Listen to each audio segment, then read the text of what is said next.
Back now with more of our conversation on the life and times of Jim Guy Tucker with Hal Bass of Ouachita Baptist University and journalist Ernie Dumas. And we left off on our on-the-air edition. We were talking about the prosecution, the independent counsel investigation back in 29 years ago. And even then, and later Mr. Starr himself would acknowledge that the independent counsel statute, Congress had created something of a Frankenstein monster. I'll just drop that at Hal, yeah. It was. Yeah.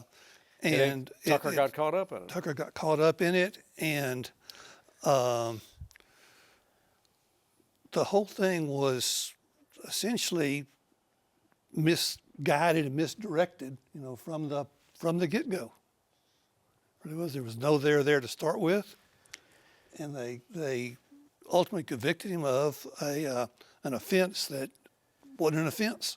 Yeah, well, Ernie, that was part of it. The deal, too, was that subsequent revelations made clear that the statutes under which Mr. Tucker was prosecuted didn't really apply. Well, there were actually two cases, one of the cases involved a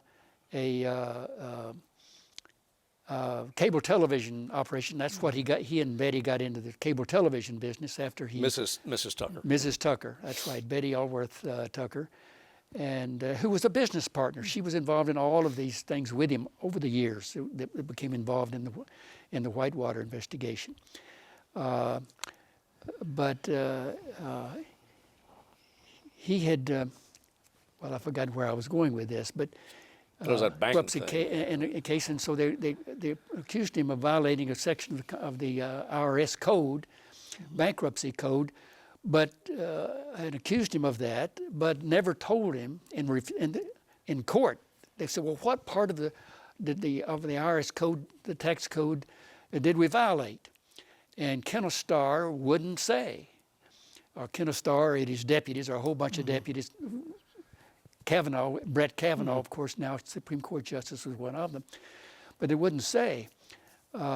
So anyway, it went on through, and he finally, of course, he'd been found guilty on the other charges, and resigned because he was waiting on a liver transplant. So he went and got the liver transplant in Rochester, Minnesota, and came back and got into that business. But later they found out, long after he pled guilty and all of that, and said, okay, he pled guilty, and they agreed not to send him to prison or anything. So then finally, the IRS, we got to figure out how much you owe the IRS. What do you owe owing to this bankruptcy thing that you violated? And so they finally, Kenneth Starr by that time had left office, and if I said, well, it was this part of the code. Well, that was not the law. Turns out so he was guilty of violating a law that did not exist. And then they could not get the Eighth Circuit Court of Appeals said, no, once you plead guilty, nothing can be done about it. You're guilty for the rest of your life. Maybe you were tricked into pleading guilty, but nevertheless, if you plead guilty, you're free. So he had to deal with that the rest of his life. So the other thing was the violation of the David Hale and his little small business administration bank, or whatever you call it. And so when Clinton became president, they began to prosecute David Hale, the Small Business Administration, and his U.S. Attorney for the Eastern District of Arkansas, Paula Casey. They were going to prosecute David Hale. And so David Hale was advised, well, way to stop that is get something on Bill Clinton, deliver it. So, because that's who they were really after. So that's what David Hale did, and that's how Jim Tucker got involved in all of that, because he and Jim McDougal got a loan for something called that land development out there, heating near and Sheridan, cooling operation out, a little residential development out toward Sheridan. So that's how all of that was involved. So it really was, and they never could. Jim Tucker at the trial and his attorney never could figure out what in the world he was accused of being guilty of. And so finally, I think the story I got later was that one member of that jury said she was furious that we have to find Jim Guy Tucker guilty. He's guilty. We've got to do it. So the jury convicted him on 2 or 3 counts, dismissed some counts, and there it was. So then he resigned. When it became obvious that Mr. Tucker's health, well, I think for a period of many years, but especially in recent months or years when it became obvious that Mr. Tucker was failing, there was a concerted effort by a great many of his former associates and even some of his adversaries to secure a presidential pardon for him, and that those efforts were unavailing. And I do think the whole health issue needs to be front and center in Tucker's overall story, because he was plagued by chronic ill health all of his life. And Teenager forward, adolescent but forward. it affected so many dimensions of his career. It kept him out of the military when he was, a Marine member. That's right. It then obviously affected his capacity to withstand the persecutions that were coming from the government. And it just seems like that was just part of the misfortune I was referring to earlier in our conversation, that chronic ill health looms as part of that larger story. Yeah, and he was a great athlete and everything else, and a soldier, and all kind of stories to tell about Jim Guy and all of that, his heroism or bravado or whatever you call it. But when he went to Harvard and went to Marine ROTC and graduated from Harvard and with a commission in the Marine Corps, and Vietnam was heating up, and he wanted to go to Vietnam. That's what a soldier did. You went and fought, and he wanted to do that, and so he twice flunked the physical because he had his leg or foot would just bleed out of. He had some kind of ulcer of some kind. I never quite understood. I don't know whether he did or not. That plagued him all of his life. So he tried twice to get his commission to go to Vietnam. And so when he couldn't, he just took his Marine Corps fatigues and packed up and flew to Vietnam and went over there and joined the ranks with his. I think he carried a pistol, with some great pictures of Jim Guy in his fatigues and everything, with a little stubble on his face, but still with those great dimples, of course, grinning in Vietnam. Every picture was ever taken of him, he was grinning. But he goes over there and then later publishes a book about Arkansas men at war. He found all these Arkies in Vietnam and wrote about their experiences. So that's why he did. So all of his life he was plagued by that kind of stuff, and again got liver cancer, and all the time he was at trial at the federal courthouse in Little Rock during that, when he was governor, and he was on a liver transplant list, but he couldn't get a liver, and he was in agony. And during the trial, he couldn't control his bowels. You can imagine this, or his kidneys in the trial. He wanted to testify. He wanted to talk at the trial, but he couldn't. So all of that was kind of the part of that agony. But he lived a very happy life. He talked to Betty, and he said he lived a very happy life. Toward the end, he was plagued. He wanted to get that undone. He knew he was not guilty of all that stuff, but nevertheless, he wanted to clear the record. And in that pardon, a massive pardon application, David Pryor wrote a letter to the pardon attorney in Washington recommending a pardon, and I've got a number of others did as well. But I think Mr. Clinton even may have I added think maybe, his, he did. But in a poignant piece in that pardon application, it's a massive document. He goes back and puts all the stuff in there about the things he was charged with, and all. You get all the details in that. But in that, he said, pardon is normally a recognition that you've changed, that you acknowledge your guilt, and that you're over it. He said, that's not me. I was not guilty, and I want the court to. I want a pardon, and the pardon would say, you didn't do it, and that's what he wanted. You didn't do it. Yeah. He said, I don't care about the other part of it. It will soon be 30 years since Arkansas had a Democratic governor. Of course, upon Mr. Tucker's resignation, Lieutenant Governor Mike Huckabee ascended to the governorship. How did Mr. Tucker's woes hasten it? I mean, in the shift, Arkansas was about the last southern state, southern state to go Republican. I think it moved in that direction. I do think there was the BB interlude, and really for I think you have to put it up to 2010 to see the real full shift On the legislative level. The legislative level, and that's 15 years after Tucker's, or I guess close to 10 to 15 years after Tucker's departure.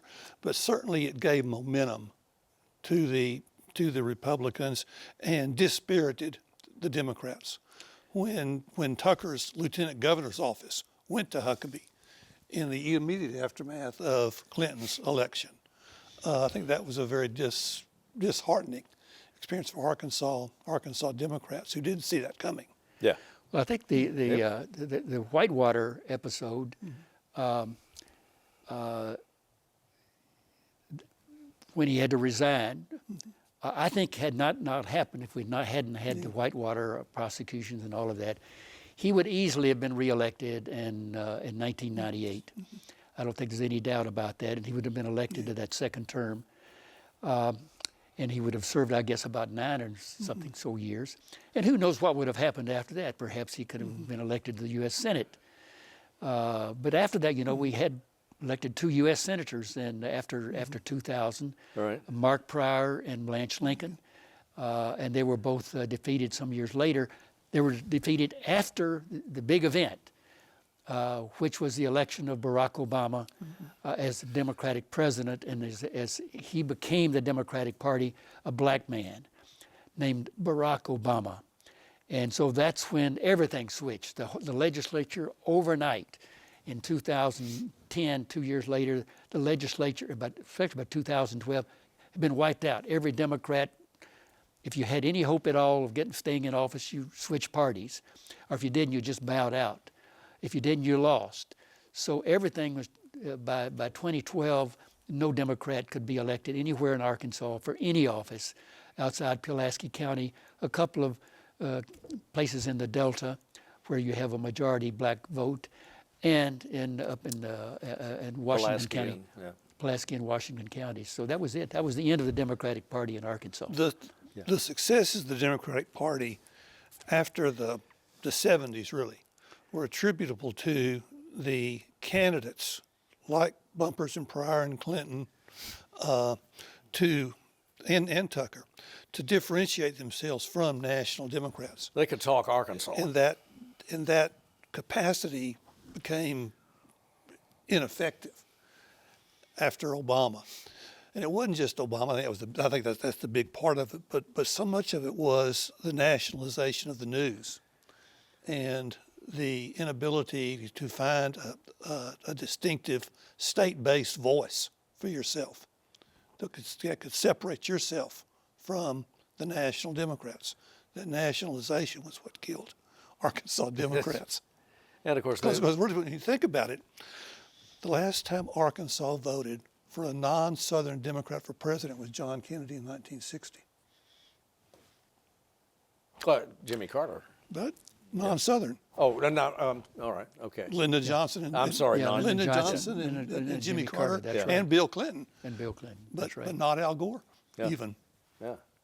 Well, he got elected. He got the majority of the votes. He just didn't, But not in Arkansas. He didn't carry the electoral college. And that same is true of Hillary Clinton.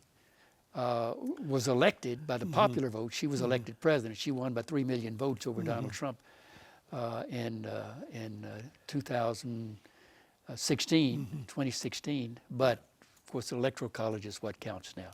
Closing thought, Ernie? Well, as far as Jim Guy, Yeah. well, I think Life and Times.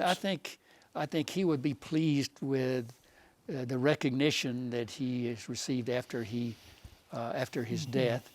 I know I've talked to him on a number of occasions the last 2 or 3 years, and he he'd become kind of obsessed with this Whitewater thing again. After all those years, I think in the latter years, he became, again, kind of obsessed with that, of clearing his name. And so he was, I think, as few as 3 or 4 weeks ago, I talked to him, and that was still kind of on his mind. He wanted to talk about that. And he sent me tons of documents over the last several years, all the records, trial records and everything else about all of that, and his analysis of all of that.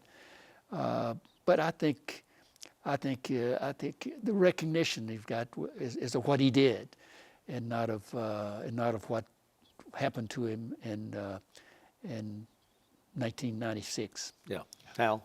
He bore his burdens with dignity and with grace, and he does deserve to be remembered for his star power for a generation of Arkansans. He was a remarkable figure in the post-Hal Bass era, and deserves recognition for it.